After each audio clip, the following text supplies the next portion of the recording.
Being from the hood, man, the only time you don't call the police is when. Wait. I ain't gonna say it.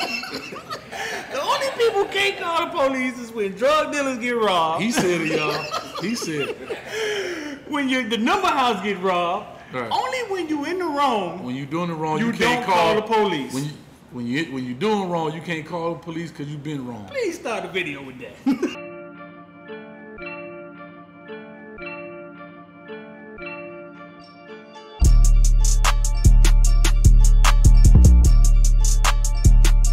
Y'all, shout out. We here, man. I'm Big D, man. This is Coach Hayes, man. The Caneville Footballville show, man. We about to talk some football today, bro. Let's do it. Listen, bro. First off the back, man. Little Timmy, man. You got to explain the Little Timmy shirt. Pull Little Timmy shirt, man. Talk to the people.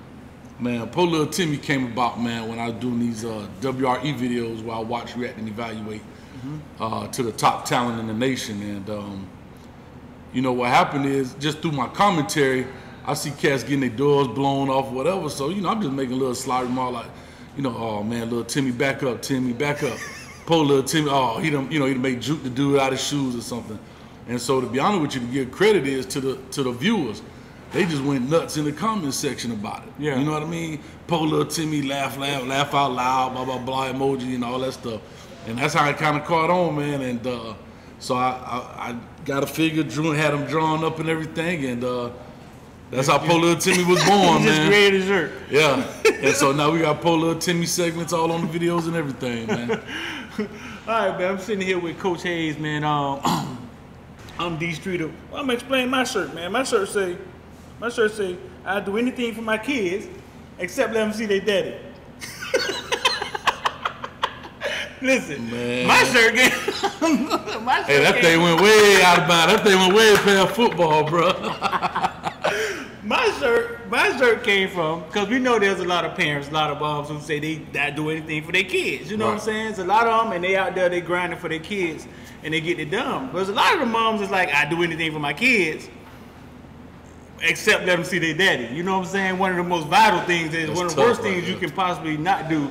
You know what I'm saying? So not saying they ain't for their kids, but they being not for their daddy is kind of like being not for your kids. You know what I'm saying? So that's where my shirt come from. Two totally different brands, right? Well, I'm gonna say this though. I'm gonna tie them together. Yeah. So to the moms out there, if you got a dad that want to be in the kid life, put all that differences aside, make it better for the kids. Because if not, he might end up being Pull Little Timmy. So I found a way to tie it together for you. Because boy, that went left real quick. So listen, bro, listen. We was talking the other day. I came to your show the other day. We had a show. We was on the air for about 4 hours with like your food. Yeah, it was. And we got it. We came to the subject of James Williams.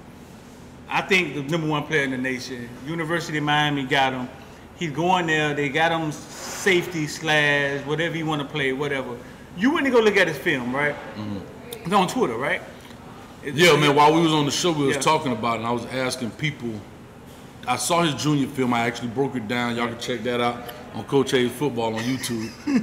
Shameless plug. But anyhow, I had broken that junior film down. Yeah. But I had not seen his senior film. I had been looking for it. And one of the viewers sent it to me on Twitter during our show. So I looked at it that night, and I hit you up as soon as I finished looking at it. As soon as in the middle of the night, he hit me up. Because the thing is that James Williams is 6'6".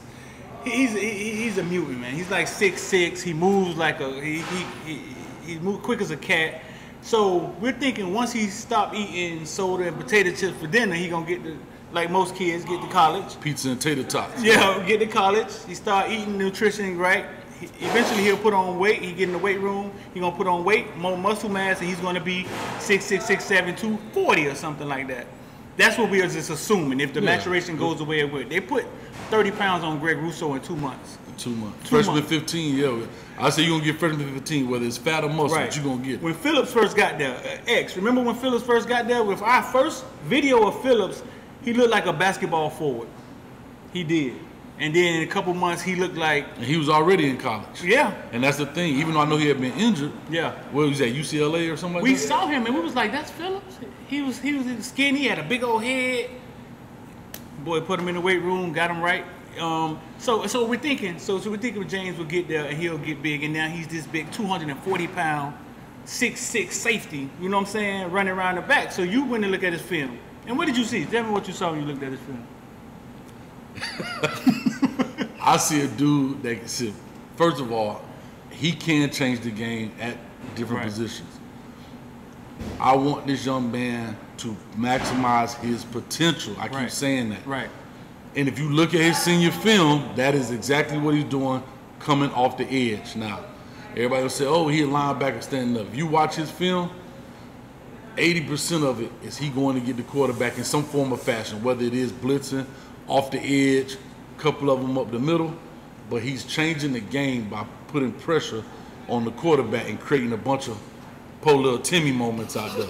You understand what I'm saying? I'm just being honest. Right. And I think that he has more impact on the game by impacting the person who impacts the game offensively, which is the quarterback. Right.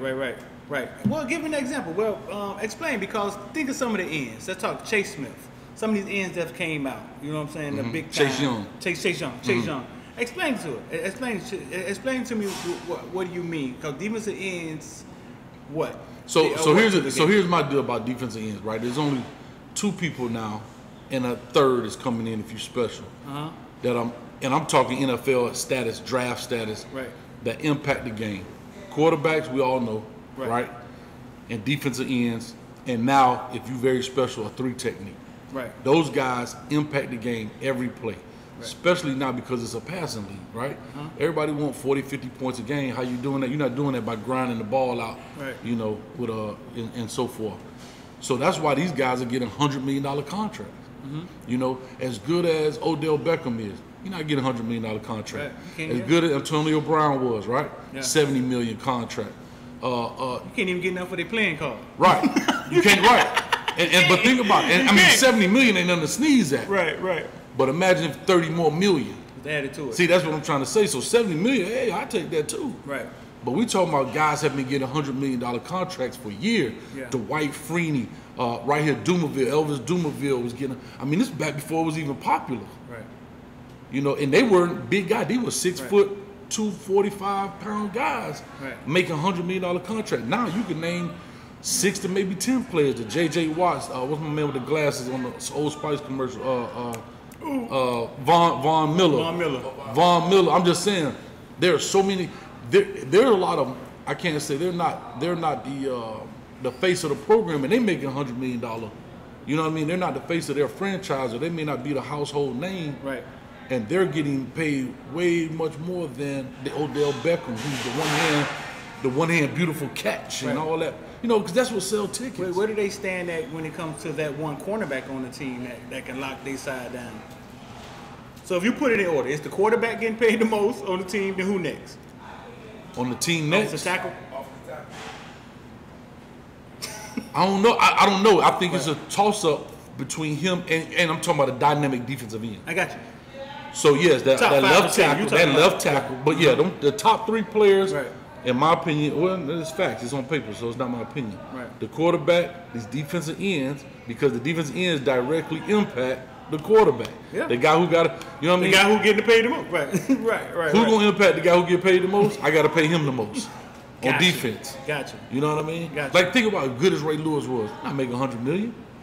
We could name some top linebackers out there. They're not going to make $100 million.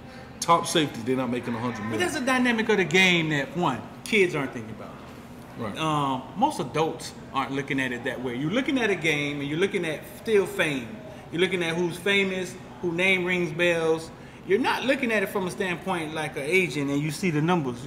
But you're talking about from that standpoint.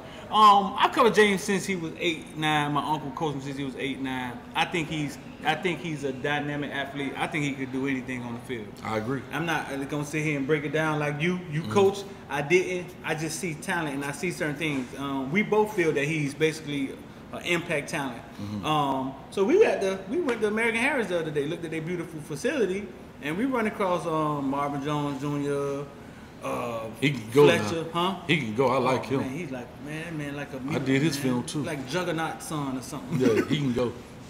We run across James Williams. We look at James and we talking to Pat about James. Pat was like, man, James moving, man.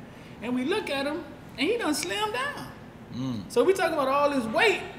He done slimmed down. You know what I'm saying? He done slimmed down. Pat say he moving. I think he's preparing to move around in that defensive backfield. I think he is. I think he's preparing to move around that defensive backfield. I think he likes to stand up and be seen and get that notoriety.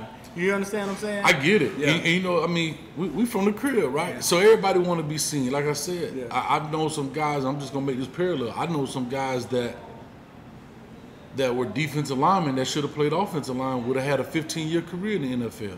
Right. But it's not sexy. It's not the sexy thing to do, right? You from Miami. You don't want to be known as an offensive lineman, right? You from the crib. So I want to be either a head buster or a ball toter. Right. You know what I mean? That's just what it is. I feel you. So, yeah. But there's a lot of guys that I believe that may have missed an opportunity because they didn't want to take the unpopular route. You know what I mean? Right. So that's significant you bring that up. We could transition right into that same day. We were there with TJ Slayton. Was there to run the 40 for his NFL combine. Because you know there's no combine. Everybody going to have to do their own little stuff, their own little pro day. TJ Slayton was recruited as an offensive tackle. Went off to Florida. TJ Slayton went to Florida, and we got the other kid. What's the kid name? We got Herbert. Herb. TJ Slayton wanted to play defensive line. I say, Pat, man, why you ain't let the man play defensive line? You know what I'm saying? But we need him on O-line. Florida recruited him to play D-line. He went up there. He played D-line. He on his way, you know what I'm saying, to the league. But you're saying, boy, he stayed off tackle. well, I'm going to tell you why. Longevity. When the last time you hear offensive linemen having season-ending career injuries? Offensive linemen have ugly feet and ugly toes. I'm talking about future, right? See, the thing is, we get in the game. We understand the game. We got the game. Right. I'm looking at it now as the business of longevity, right? Yeah. I don't want to be a one-hit wonder and have a hit record. Right. I want to have a hit career. You get what I'm saying? Yeah. And that's how I look at these players now. Let's be smart. Let's create. See, I don't want to be famous and rich for 2 years. Yeah. I want to be famous and rich. So it's generational wealth. Yeah. See. Let me clear this up. This is not opinion. This is not for you to get mad at him saying. This is this man telling you the game. It's the game. What he explaining to you is the game. It's the part of the game that nobody talks to you about, and it's the part of the game to where you get into the league for 5 years and you realize, well, I should have been a cornerback. There's 300 running backs in the league. 300 running backs. There's a billion across the nation. There's 500 in the transfer portal. I should have been a.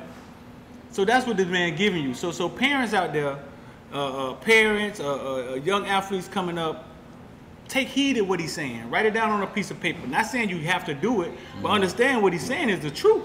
When it comes to numbers, when it comes to longevity, when it comes to staying in the league, it's nothing but free game that he's giving out. Yeah. You feel me? I appreciate it, yeah, man, because you talk about D-line, you get labrum tears all the time. Yeah. You trying to stop a 200. Think about it, you trying to tackle a Derrick Henry coming through the hole. He already got a 7-yard head start. You got a fat old lineman hanging on you, and you trying to reach your arm out there to stop. Man, you might as well throw your arm in front of a locomotive. Bro, listen, the game of football, the disparity between the men that's on the field is crazy. I tell a story one time. I was in a rush running to a youth football game, right? Championship game. I had to go cover the game. And somebody was behind me in the Escalade. And they was on my tail. So we obviously were both going to the same place. But I got mad. I'm like, man, what they telling me like that, man? So we part. I get out the car. I jump out the car. I'm like, and it's Joey Porter. I'm like, oh, okay, what's up, Joe? That grown man jumped. And that grown man jumped out there, boy. Oh, Joe was good, Joe. But with Joe, he had some little skinny dudes with him. You know what I'm saying? It was, So I'm thinking like Joey Porter, his agent, his crew. Yeah. It was Joey Porter and Will Allen. The cornerback. Right. Will Allen was so small, I didn't relate him to be a football player like Joey Porter. So what you're saying is you don't realize until you get there that I may have to tackle Aaron Hernandez, and I'm Will Allen's size. You know what I'm saying? So you got to take that into consideration with your longevity and how long you last. You take DeMarcus Van Dyke. He ran this fast 40 time, but Marcus Van Dyke is 190 pounds, 180 pounds soaking wet on Thanksgiving with rocks in his pocket. And his pads on. And he got to tackle Gronkowski. Right. On any given play. Right. You can only do that so many times before your bodies break down. Right. So what you're talking about is, man, how do I last? How do I make it here and last in this game? You know what I'm saying? How can I get squeezed every ounce of Right. opportunity out of this opportunity that's not supposed to be for long? Right. You know, it's very few guys who are blessed not to have significant injury in this game, right? Right. Because you're gonna get hurt at some form of fashion, right? Right.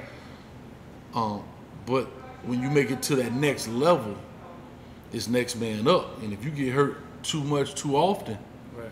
you gone. Yeah. You see it all the time. Right. You know. And so my thing is, I just look at a young man that can change his. I think personally, like I said, he has the skill set to play anywhere. But as you move up in this thing, you got to start specializing in something. Yeah. And what I want to make sure is, in my eyes, is he has the skill set to do it. He's done it. He's put it on tape. Right? Now take that to the next level. Have you a great Michael Strahan career? You know what I mean? A 10-year career, set some record, go do what you got to do, and call it a day, man, and go and just enjoy life. That's how I look at it. I'm trying to look at the longevity for the young man. Yeah, no, I totally. I hope they understand what we're saying too. I totally understand what you're saying. So you got a UM show you do on Sunday nights, right? Yeah, we do it Sunday nights. In the off season, we do them on Sunday evenings, 7:30. So you've watched a lot of film of some of the recruits that went in? Actually, I do, man. Like I said, on that channel, on the Coach Hayes Football channel, for those that don't know, it started off with me breaking down high school highlight tapes. Yeah. That's what I call WRE, right. Watch, React, and Evaluate.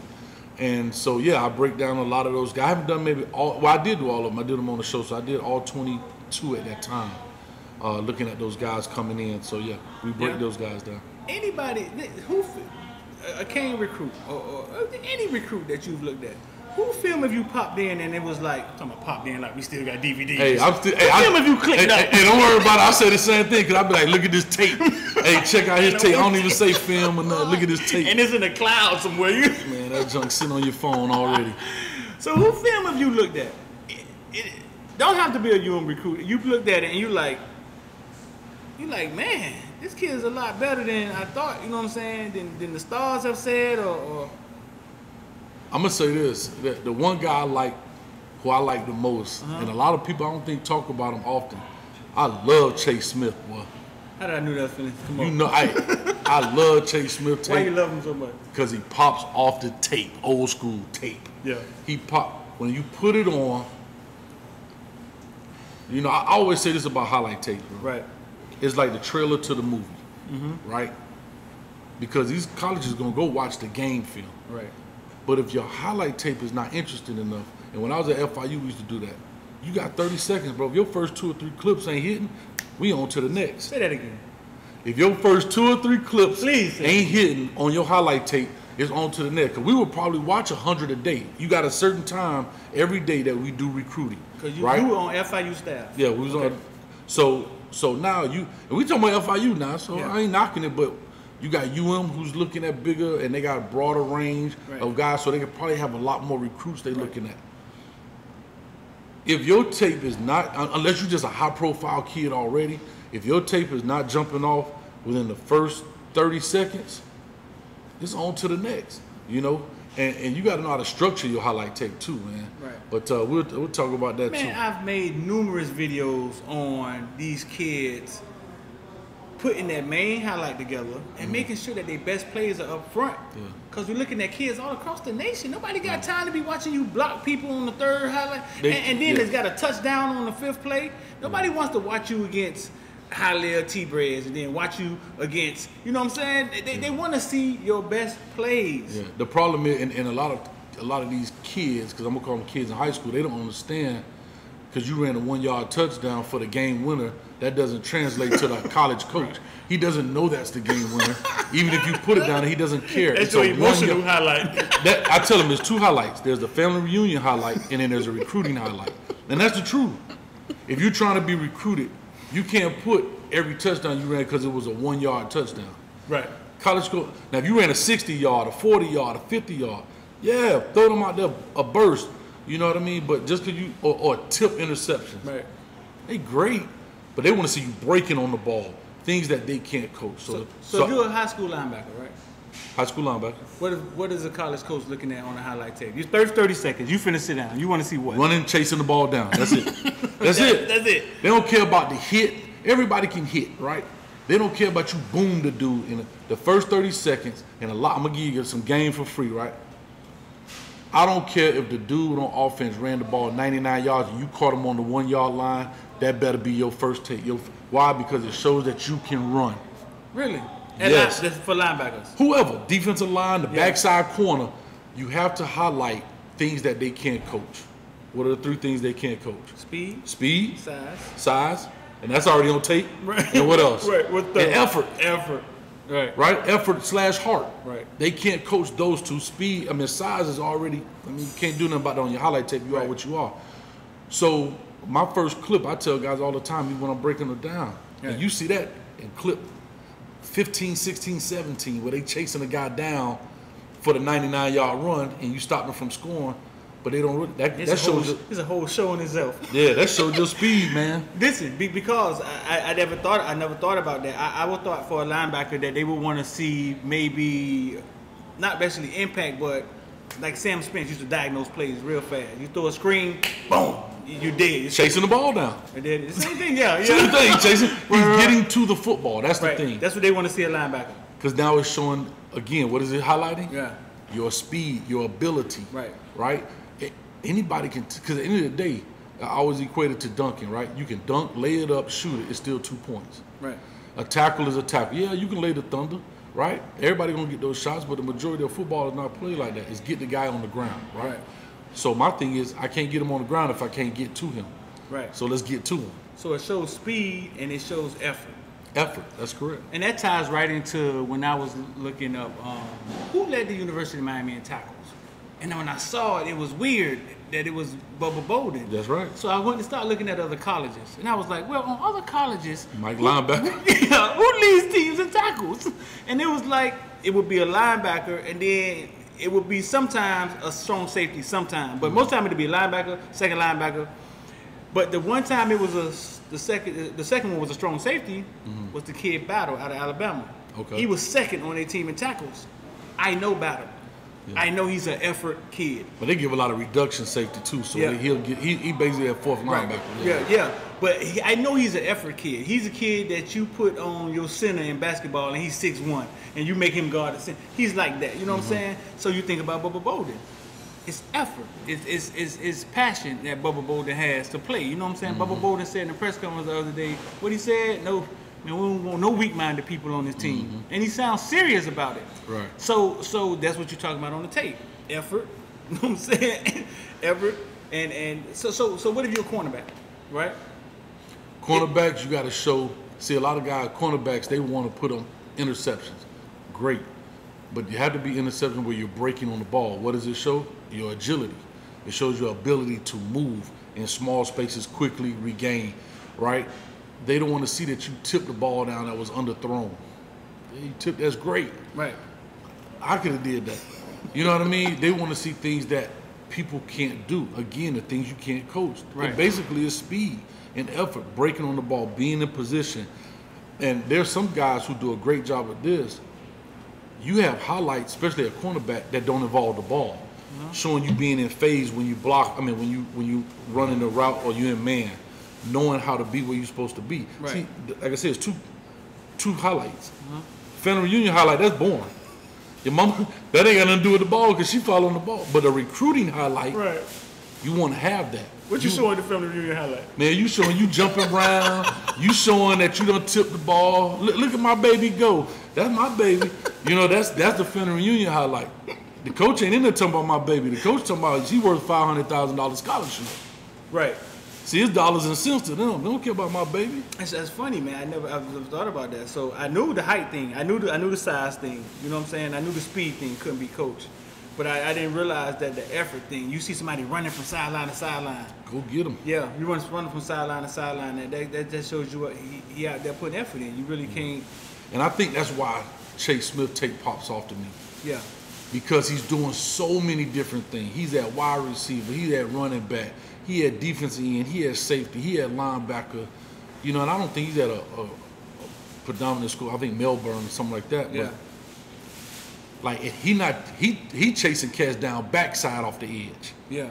Like that's effort. And mind you done all these other things, and it's your highlight. So imagine the plays that weren't necessarily highlights. Right. You giving that same effort. And Yeah. you still got that go in your behind. Bro. Right. I like him a lot. You like that? Ooh. Where was Chase Smith? What was he? A 3-star, 4-star, 4-star?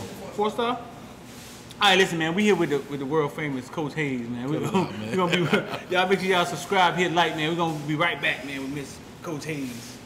Member of the week is Marvin Chapman, man. Marvin Chapman been doing a great job on the Morning Breath Show, man. Coming in, Marvin Chapman is Cam Kitchen's dad, man. He's almost a part of the show, man. I might just bring him on as a host. But y'all go check out the Morning Breath Show, man. Marvin Chapman, member of the week, man. Been doing a great job in there, helping us out, answering some of the questions, what's going on, man. Go check out the Morning Breath Show. Who else was in that class with him, man, when he came out at running back? In his class, who came out with him? Who was in? Eric No, Flowers, going to the NFL. I'm talking about who was the running backs in that Gurley, draft class? Todd Gurley, the kid from Nebraska. Well, the kid from Nebraska ran all over that year. Niggas knock the African kid or something, right? Yeah. Him. He went to Detroit, right? He went to Detroit. Gurley, we know where Gurley went. I think Duke was like maybe the fifth back taken. In the fourth round. The year before, We sat in that house.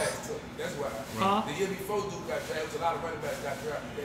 See, I always tell people that story. Like Eric Flowers blocked for Duke, his high school career. He blocked for Duke in college. Duke was always the famous one. You never heard anybody ever say Eric Flowers' name. Fine, yeah. When Eric Flowers got called New York Giants in the first round, that was eye-opening for me. I was like, and Duke was upstairs in the room. Hurt. Little did we know, we was 3 rounds out before they even called his name. He hurt. Duke Johnson, the Duke Johnson, most yards in UM history. But that's the position thing that we talk about. What you talking about? And that's basically what you're talking about is what I'm trying to get people to see today. Right. Is that the most famous position is not always the, I don't want to say not the best position. I don't know how to term, maybe not lucrative, but the most stable position, I guess you could say. Yeah. Because you look at running backs, right? Running backs come a dime a dozen. Yeah. Receivers come a dime a dozen. Receivers now. Yeah. I'm gonna tell you this. I remember in Orlando, I had this dude was a phenomenal receiver. Big hands, catch the ball, tougher than trying to bend a 2-inch nail. No, I'm talking about tough. Wasn't all that fast, but I'm saying like he the best in the area. And I never forget, Coach came from Tennessee State, matter of fact, right? I couldn't even get him at Tennessee State. And what he said to me, I'm gonna leave the coach name out of it, but Where he was from? he was from Orlando. Okay. But Brazilian kid too, man, matter of fact. But I'm talking about he could play, man. And the thing about it is, the coach at Tennessee State, I couldn't get him, Power 5 wouldn't look Group of 5. But Tennessee State came, and I'm like, okay, I know I can get him at HBCU, you know what I'm saying? Coach said, Coach, he could ball. But Coach, I passed 100 of them coming out of Tennessee. I could find 100 of them dudes. And that opened my eyes to saying, dawg, you got to be elite at the receiver position. You got to have something that separates you, whether you're 6'3", you run a 4'3", something has to separate you. You can't just be a great guy in the area. Yeah. That goes for running back too, right? Yeah, and that's what I'm saying, running backs, those kind of positions, because they're so expendable, man. Yeah. So, I mean, Duke Johnson, Footballville was started with Duke Johnson. Basically, I used to call it Dolo Cam. If you ever go look on YouTube. Dolo Cam, all Dolo right. Cam, bro. I had this epiphany. I was gonna I was trying to figure out how could I maximize all the talent down here. Okay. So I say, listen, I'm just gonna go to the games. I'm gonna put the camera on the talent, whether he make a play or not. I'm gonna keep the camera on him, and it's gonna say Duke Johnson's video, basically Dolo Cam, Duke Johnson Dolo Cam, Northrop Dolo Cam, and I put it on Duke Johnson. And I was like, okay, this might work. But then as I started putting it on Keith Brown, Northrop, the Florida State linebacker, I put it on Tracy Howard. I was like, it's only interesting when you put it on Duke Johnson. Like it's Northrop, man. If you go to video, if you go to YouTube and type in Dolo Cam Northrop and look at the comments, hilarious. He was at State Manatee was running all over him. He had done gave up. What was he playing? Linebacker, the linebacker that went to Florida State a couple years ago. It's not exciting. Listen, he had done gave up. It was like third quarter. He had done gave up, and people in the comment section was like, "Oh man, this kid's going to Florida State. He needs a Red Bull." I was like, "Okay, this is the end of Dolo Camp." Because they're not following the ball. It's always going to be the ball is the most exciting. Right. I was like, "So okay, this is the end of Dolo Camp." But Duke Johnson, man, I say is the greatest high school running back I ever saw play. I know everybody always counted with Frank Gore. I didn't see Frank Gore. I think if Duke Johnson would have got 20 carries a game his whole career, he breaks Frank Gore's record. That's what I think. You coached Duke Johnson. Yeah. Had him 9th grade. But go back to your Frank Gore real quick. Yeah. Duke got him, but got the mighty Frank Gore completely. Everybody say Frank Gore's the greatest running back ever, but I didn't see him. No, I agree. Yeah, They're two different styles. I was in North Carolina somewhere. Frank Gore, you looked at him in high school. I was there when he played Carroll City, and he put up like 225 or something like that at Trash. But I sat with Frank Gore a whole day.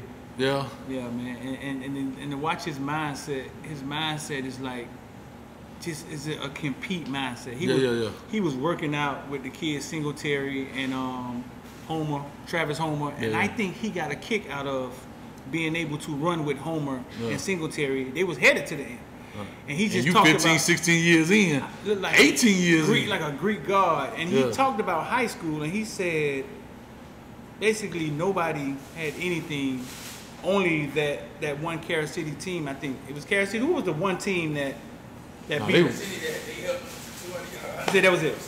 He said that was it. He said, and Carroll City was loaded. He said Willie. He said what the linebacker named Willie. He said, man, he wasn't nothing.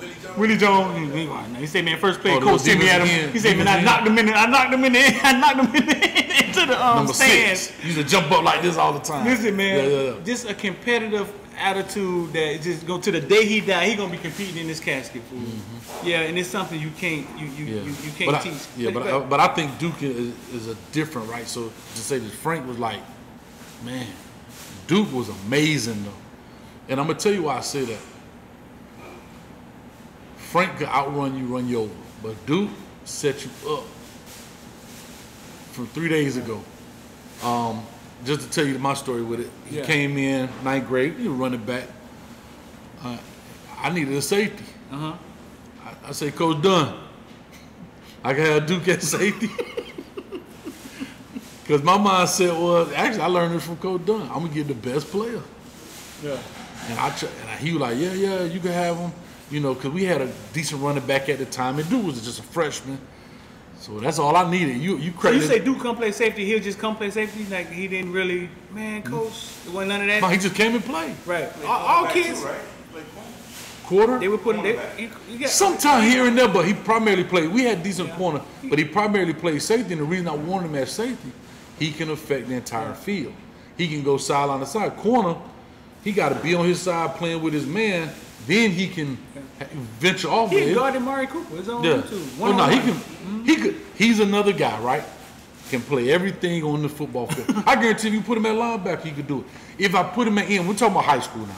If I put him at end, he could have sacked the quarterback. I'm just being honest because he had the skill set to do it and just the athleticism. Explain before you get in. Explain what is skill set? When people say that, what does that mean? Explain that to the regular person. So skill set means that you possess what it takes in order to accomplish a task. Just that simple, right? So if I'm a linebacker, I don't necessarily play linebacker. I may not be fundamentally sound at the position, but I can still execute what I need to execute in order to be successful. Is that something that's taught or learned? Something that learned? No, that's in you. That's innate within you. That's instinctive. Okay. That can't be taught, right? That's the skill set, right? And then so the fundamentals and technique, that's where coaching comes in. But for you to have that type of thing is already in you. Gotcha. You know what I mean? Yeah. Just like this, you doing this talking on here, you got the skill set. Right. Now we all probably got to go to some school to learn how to. Hello. But I'm special. I was born like that. That's what I'm saying. You know what I'm saying? So yeah, you possess that. You possess a certain skill. Yeah. Right. So you getting into Duke. I cut you off. You said Duke could play anything on the field. Yeah, he could play anything, but like I said, safety, he could run. So you took him to safety. You as coach, you have him on safety. As him on safety, and he go over there, Dude balls out. End up making MVP defense for us for that year. But I know where you headed. So we go into our first game. Right. We playing at Harris Field, but I don't know if it was South Dade or South Ridge. I believe it was South Dade. If I'm not, I know it's Harris Field, which is down south, Campbell Drive. And you know, we getting ready to warm up. They went through the warm ups. We on the sideline to do kickoff. Players come like, Coach, Duke down there crying. I'm like, what? So I go down. I'm like, what's up, man? You know, Duke, emotional guy. That's what makes him Duke too. I mean, he played with his heart. You know what I mean? I know he's gonna kill me, man. He's gonna kill me by telling me. So Duke, and you doing? Appreciate you, man. Sorry, man, but you gonna kill me. But anyhow, so he crying. You know he. So I'm like, what's up, baby? What's wrong? Coach, I don't want to make a mistake. Now remember, this is his first high school game. Yeah. You know what I mean? He Duke. We're on varsity now. It ain't varsity, right? Ain't no JV yet. It's varsity. This nighttime lights. You ain't playing at 4 o'clock, right? So he 10, he crying. Coach, I don't want to make a mistake. So I look and I say, Dude, man, you gonna be good? I say, let's make a deal. You gonna make a mistake, and I'm gonna make the call that's gonna cover it. We good. But guess what? I'm gonna make a mistake in the call, and you gonna cover it as a player. So we got each other back. He was like, all right. And I gave him a little hug and rubbed his head. You know what coaches do. He went out there, man. He out there. He laying cats out. Hey, I wish I still had that footage. I wonder if he got it. But man, I would love to see that footage, man. But Duke could play, man. Duke could play. So tell me this. Listen, so we're talking about Duke Johnson. Duke Johnson was great at Liberty City. Epic battles, I think, versus I think he used to go against Joe Yerby all the time. Or that one of them, Dalvin. One of them, he used to always he'd be him, and they used to go back and forth. He was a youth football legend. His mama shopped him in high school, like she would go sit down with the schools. If they mentioned JV, she would get up and leave. So it's not like he was a straight baller. She knew what she had. Why do you think in that moment he was crying? He was afraid. Because he plays with emotion. I think he was afraid. Not afraid, maybe not the word. No, so what do you think that was? I think that's a fair word. Afraid because to fail. Exactly right. New water. He was brand new and growing at that moment. And guess what? It's that next level, right? Yeah. It's that I wouldn't be surprised when he got to his first game, he didn't do the same thing. I wouldn't be surprised because he's that kind of guy. He plays with emotion, plays with heart. He gives his all. Right. So I wouldn't be surprised if he sat in the locker. Now he's a little more grown at when you get there. So he probably went in his locker by himself and was up under a towel. But and then went out there and went off. And went out there and went slap off. You know what I mean? But I'm just saying that's just the kind. Some guys do that, man. Like Willie Beeman throw up before every game. I remember driving down the street headed to a youth football game, and it was I wasn't going to get to see Duke play his first game because I had to shoot a game at Plantation. But I started texting the mom. I was like, listen. Because moms be so caught up into their child that they don't really understand what's going on. I texted, I said, it's about to start. It's about to start. And I think it's going to go fast. I was like, but your son is great. And what y'all about to see is what we've always talked about. I said, but just don't forget about the little people. Right. You know what I'm saying? And I told her, don't forget about the little people. And I was proud to be a part of it. I texted that before the first game. He went out there, ran a kickoff back. But I knew what he was. I knew what he was. I didn't care what people was talking about size, and I knew what he was. And it's just funny that we talk about the first game. I'm sure he probably was the same, but that's growth. When you feel uncomfortable, that's when you're growing. I'm assuming you started this YouTube stuff. You felt. Oh man, I was just saying that the other day, man. I looked at my very first tape, and I look at the tapes today. Just it's growth, confidence. Yeah. You know what I mean? Just comfortability. I don't think I could have had this as comfortable as I am if I wasn't doing it all the time. Right. So, but nah, it come natural to you, bro. Like, listen, you probably should have never been a football coach. You should have probably. But you know, you wouldn't have the knowledge. You wouldn't have the knowledge, and from a coaching standpoint, I feel like that's what kind of separates me from other YouTube guys. I look at it I try to look at everything from a coach's perspective, not necessarily a fan. Right. You know what I mean? I try to look at the inner workings of when we talk about the Hurricanes or a player or skill sets and all those type of things, man. Yeah. Well, I appreciate having you here today, man. Just what I tell you this, one thing that I always encompass is that I try to grow with the times. Just grow with the times. Yeah. Understand these kids, they changing. Yeah. The world is changing. We talked about social media the other day. Yeah. How we used to die to be on the news, and you didn't realize that they dying to be on Instagram. Yeah. and that's they news. Dying to go viral. Dying to go viral. Yeah. And that's a big thing for them. Because I had to do a poll. I had to ask them, why do y'all want to be on Footballville so bad? It ain't the fact they want to be on Footballville. They want to be viral. They ain't got nothing to do with Footballville. Like They don't care how they get viral. They don't care. They just want to be viral. They just want to be viral. Yeah. Man, y'all stay locked in with us, man. The awesome Coach Hayes. Tell people where they find you, because I realize you on Twitter and Instagram and everything. Yeah, man, we got them all, man. So you guys can find me on Facebook is Coach Hayes Football.